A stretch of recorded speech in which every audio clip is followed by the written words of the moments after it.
경제가 발전하는 과정에서 같은 나라 사람끼리 빈부격차가 너무 커지거나 지역 간 차이가 심해지는 경우가 있습니다. 이렇게 되면 상대적으로 낙후된 지역에 거주하는 사람들은 점점 상대적 박탈감을 느끼게 되고 교육 수준을 비롯한 생활 환경의 차이가 점점 더 심해지면서 양극화 현상을 초래하게 됩니다. 그런데 이러한 양극화 문제를 겪고 있는 동남아시아의 한 나라를 위해서 한국 기업이 발벗고 나섰다는 소식이 전해졌습니다. 도움이 필요했던 곳은 세계에서 가장 많은 섬을 갖고 있는 세계 1위의 섬나라 인도네시아입니다. 인도네시아는 약 17,000개의 섬으로 이루어진 세계에서 가장 섬이 많은 나라입니다. 섬이라는 말만 들어도 짐작하시겠지만 물건을 옮길 때도 도로를 지을 때도 큰 바다가 가로막고 있다면 어려움을 겪을 수밖에 없는데요. 현대 사회의 필수품인 스마트폰을 쓰기 위한 통신망도 마찬가지입니다. 모든 섬에 통신 케이블을 연결한다는 것은 막대한 비용이 들어갈 뿐더러 인도네시아는 지진, 화산 폭발, 해일 등 자연재해가 빈번하기 때문에 복구 비용 또한 상상을 초월할 수밖에 없습니다.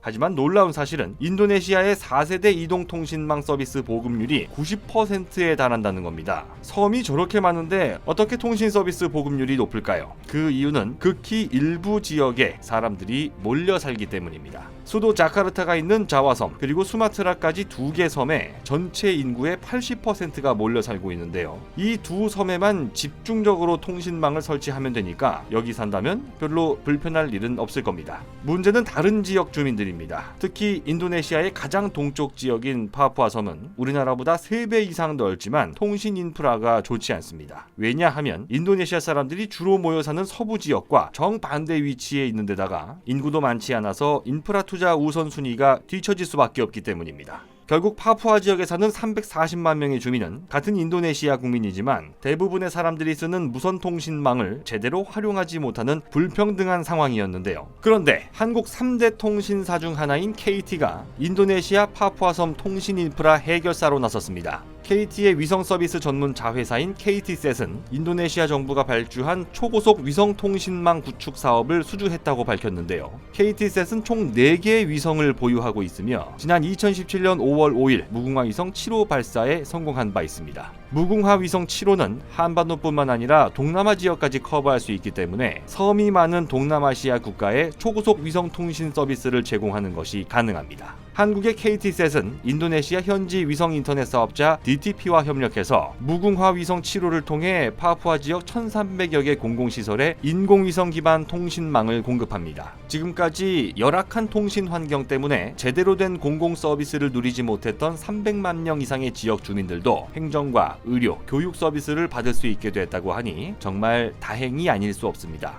2018년 11월 24일에 있었던 KT 아현지사 화재 사건은 우리가 통신 서비스에 얼마나 많이 의존하고 있는가를 뼈저리게 느끼게 한 사건이었습니다. 전화가 안 터지는 건 기본에 매장에서 물건을 살 수 없었고 은행에서 돈을 찾을 수도 없었습니다. 구급차를 부르지 못해 70대 노인이 목숨을 잃는 일도 벌어졌는데요. 인도네시아는 1인당 GDP 3,921달러로 세계 109위에 머물러 있습니다. 인도네시아가 우리나라와의 협력을 통해 얻은 초고속 위성 통신망을 바탕으로 대한민국이 보여준 한강의 기적처럼 초고속 경제성장 국면으로 도약할 수 있는 날이 하루빨리 오기를 바라봅니다. 곧 새로운 내용으로 다시 찾아뵙겠습니다. 좋아요 버튼과 구독 버튼을 눌러주시면 더 좋은 컨텐츠로 보답하겠습니다. 감사합니다.